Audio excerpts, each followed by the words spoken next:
Welcome to Verbal Pig Radio, where we give you a verbal image of life. We are everyday people. I'd like to welcome you all to the show on the morning drive, the real actual morning drive. But look, the Waffle House, Starbucks, Antioch, Tennessee. What is Antioch known for? That's where the enemies of Jesus Christ gave them the names as Christians.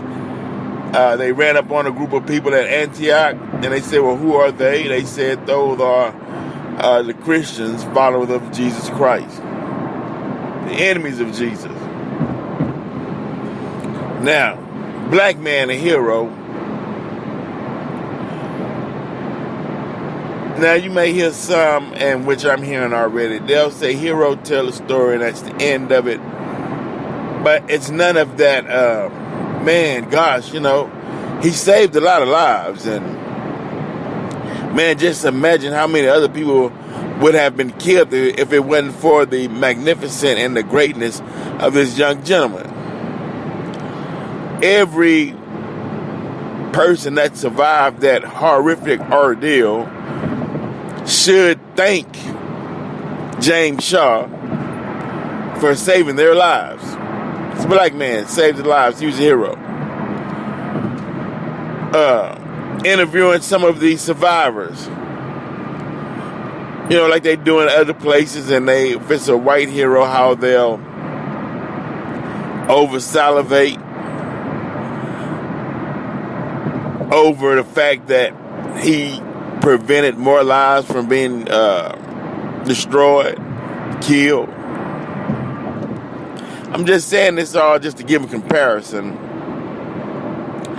to how America sees black people and how, let's take that back, how white people see black people and how black people see white people. And should black people start seeing white people as they are and not as the way we think they should be or the way that we want them to be? Because that's a psychosis. Two young men goes into a Starbucks in Philadelphia. You all saw the footage. You all know the story. Two black men goes into Starbucks. Wasn't there not even 5 minutes before the police was called on them for trespass. Even though they stated we're waiting on a business client of ours, Starbucks is known as the business meeting place. But upon suspicion, within 5 minutes, police was called. Now, a white guy previously arrested by the Secret Service for trying to get into the White House wasn't surveillance, or meaning they didn't have their thumb on his back watching everywhere he went because he showed signs of danger. Was able to open fire on a Waffle House just because. Meaning the pass that you give white people, especially white males, that's a broad pass, man. I mean, damn. They can walk in anywhere, look suspicious, no one calls the police on them. Until after they committed the crime. Meaning, he was 100% innocent. If you're white, you're 100% innocent until proven guilty. Meaning, even though people saw him, he's on the run, he went into the Waffle House, Antioch, Tennessee, shot 6, killed 4, murdered 4, but he's still innocent till proven guilty. Why? Because they might do those switcheroo, the mental illness trick they so often do. You know, he's mentally ill. He has a mental condition. He believed that Taylor Swift was stalking him. Now, on that note, Taylor Swift was stalking him. Could be that that low energy, that low frequency within music touched something in him, set him off. Yeah, who knows? But what they're saying is, even Dylan Roof, he had mental issues. What you're saying is, all these white males who go berserk, go bonkers, if all of them have mental issues, then you're saying that, damn, there's a great deal of white males in America with mental issues that we all have to watch out for.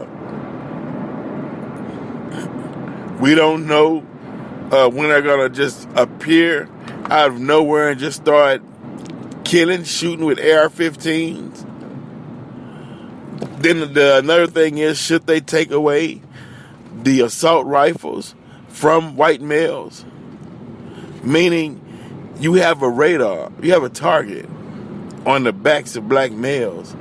But black males is not doing nearly the damage of white males as far as racism, as far as mass shootings, as far as the destruction that is being caused in America. You don't see that coming from black males at all. When you see a mass shooting, the shooting that was in Texas near San Antonio, white male goes in and shoots up a church. You don't hear anything more about that shooting, but supposedly he picked a church where his wife or girlfriend attended and shot the church up looking for her parents. You saying that they can't handle emotional issues or letdowns, or they can't handle embarrassment to where they have to come back with a gun and just slaughter everyone? It's ridiculous. You know. Now, on that note, well, let's do it like this. For the original black man and woman, the indigenous black man and woman who've always been a part of this land, of what they call the Americas, need to start buying up part of this land. Get you some acres. You know, buy some land. Buy your lot. Start farming. Start building. You know, start taking back your land. Start getting in the mindset that you belong here. This is your land. And then start setting things that you won't tolerate in your land. You know, say you won't tolerate racism. You won't tolerate going into a public place that they decide to build a building on your land and then try to say you can't come in. What if you said, look here, white people, want all of you all pack up all your bags and go back to Europe. This is not your homeland. This is not where you originated from. Meaning, as I stated earlier in the broadcast, we have to deal with the situation for what it actually is, not for the way we want things to be. Of course, we want a utopia where we all can just get along. That's the reason why we didn't really fight back as hard against our oppressors as we could, because we're trying to search for the good within them or prove to them that, hey, we can all live together. You don't have to be so brutal towards us. You don't have to hate us. You know, matter of fact, we welcome you in. They did it They did it in South Africa. They welcomed them in. And next thing you knew, as Julius Malema stated, they don't own the land anymore. The native South Africans, the natural South Africans who were there under the system of apartheid, which is still in effect today, they lost everything. The whites who came to South Africa weren't trying to share land and weren't trying to share wealth with the black South Africans. They were trying to conquer and take over, and you still had some black South Africans who showed sympathy towards the whites, meaning that they wanted to get along and was like, come on, share, I'm nice, I'm kind, let's deal with each other. We don't have to kill each other. And that white South African, he didn't want to see himself as equal to a black man. Why? Because as Abraham Lincoln even stated, you can talk that equality talk as long as the white man is on top. And there'll never be equality between black and white people. The white man has to always to appear to be on top. Not that he's on top, but the system has to make it appear that the white man, this comes from Abraham Lincoln, that the white man is on top. That's the whole image game. So it proves that how can you say that we're equal, and how can you talk this equality talk to where in the back of someone's mind, okay, look, they know the tricks. Okay, look, if he stepped left, I'll step up and then one to the right to where I'm ahead of him. Then I pivot and turn everyone to face us, but yet I'll appear to be in the front. The brother, he don't care because he's just glad he's there. He don't know what's going on. He's thinking, hey, we all the same. We sharing the stage. He don't understand why the white man will shake his hand, but yet put his other hand on his back like I'm leading you on. Or I don't care if it's a poor white trash trailer home standing on the corner begging for $1, white boy. You get out and talk to him, he'll try to appear to take the lead as though he's more superior to you, the one who's giving him money. That's the game they play. And that's why it's 2018, that's why there's no true camaraderie between the races, because the race game is still being played. Because one can't let go of the false narrative that they're more superior due to the color of their skin. And that Rasmussen poll that stated that blacks are more racist than whites and Hispanics is bullshit. Black people are not controlling any financial wealth. Black people are not controlling the real estate industry to bar whites from certain areas of communities. Blacks are not controlling the banking industry. They're not even controlling what's being taught to the youth out of school curriculum.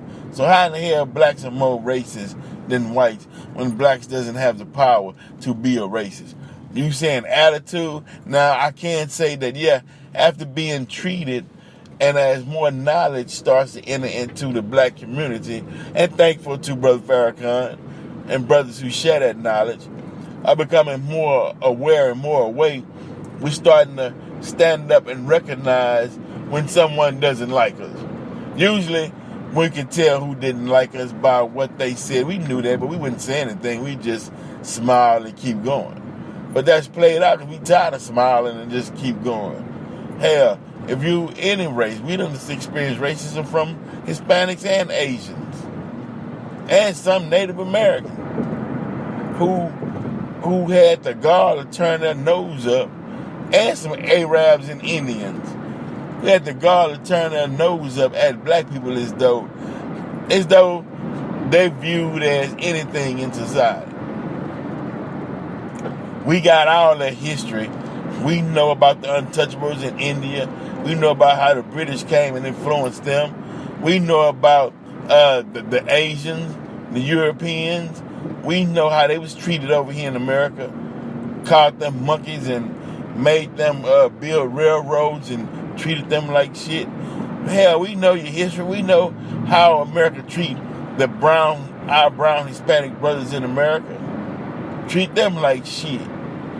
So don't try to walk around with your nose and as though you better than black people when most of you all's business money that you make out of your businesses comes from black people putting your kids through college.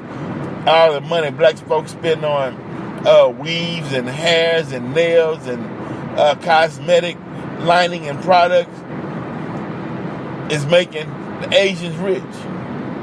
You don't say thank you or join in the cause to help uplift black people who put ourselves second to raise your businesses up.